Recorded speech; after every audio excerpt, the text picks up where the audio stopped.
Kur puthja bëhet thik, Alba përballë Limit dhe Dolces në shtëpinë e Big Brother Kosovas, ka momente që ndodhin ngadalë dhe ka momente që shpërthejnë. Ajo mbrëmje nuk erdhi me paralajmërim. Ajri ishte i ngarkuar, heshtja ishte më e thellë se zakonisht dhe ndjenjat e pashprehura po kërkonin rrugdalje.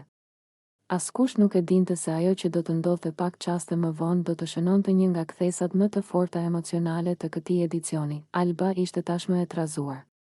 Ditë me radhë kishte përtypur dhimbjen, kishte mbajtur brenda fjalë që digjnin, kishte bërë sikur ishte e fortë, sikur gjithçka ishte nën kontroll.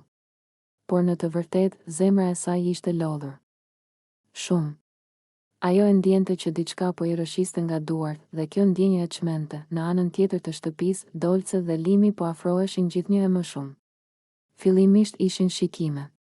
Pastaj biseda të gjata natën. Qeshje të ulta. Afërsi që nuk kishte më justifikim. Çdo gjë po shkonte drejt një pike që nuk kthehej më mbrapa, dhe ajo pikë erdhi në një moment që dukej i zakonshëm për çdo tjetër, por fatal për Albën. Dolce dhe Limi u gjendën përballë njëri tjetrit. Nuk pati fjalë të mëdha.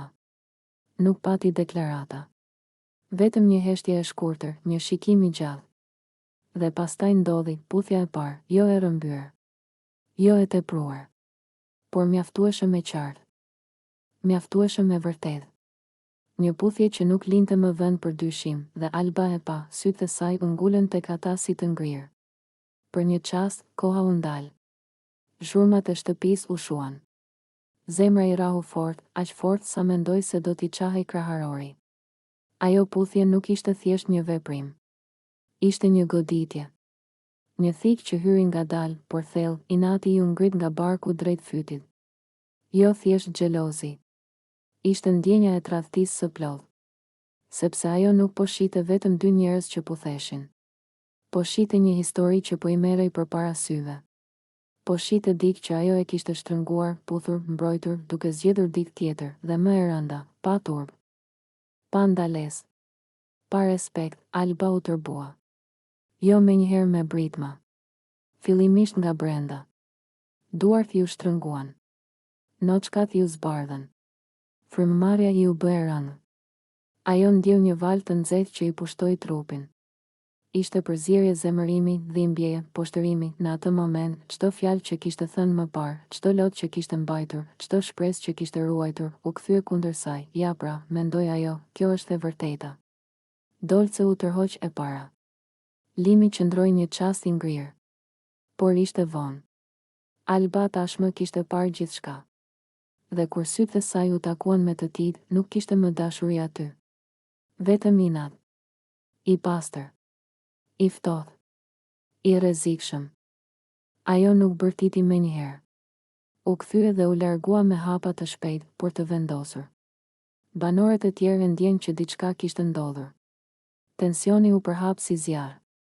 Askush nuk fliste, por të gjithë e dinin, kjo shtëpi nuk do të ishte më e njëjta. Alba u fut në një dhomë dhe shpërtheu. Lotët i rridhnin pa kontroll, por fytyra i ishte e ngrirë nga inati. Nuk po qante vetëm për Limin. Po qante për veten. Për dinjitetin që ndjente se i ishte shkelur. Për faktin që kishte zgjedhur me besu, edhe kur gjithçka i thoshte të mos e bënte. Në mendjen e saj, Dolce nuk ishte më thjesht një banore. Ishte dikush që kishte ditur. Dhe megjithatë kishte vepruar. Dhe kjo e digjte më shumë se çdo gjë tjetër, ndërsa Limi, në heshtjen e tij, e kuptoi se kishte kaluar një vijë. Një vijë që nuk kishte të bënte vetëm me lojen, por me moralin. Me përgjegjësinë. Me faktin se disa puthje nuk janë thjesht puthje, janë deklarata. Publiku jashtë u nda. Disa e mbrojtën Albën. Disa e quajtën të fortë. Disa e pan të thyer. Por një gjë ishte e sigurt, ajo puthje kishte ndezur një zjarr që nuk shuhej lehtë, sepse kur dashuria përzihet me krenarinë e lënduar, lind inati. Dhe kur inati hyn në lojë, asgjë nuk mbetet e thjeshtë. Në Big Brother Kosova, puthja e parë e Dolces dhe Limit nuk ishte fillim. Ishte fundi i diçkaje tjetër. Dhe Alba e dinte këtë.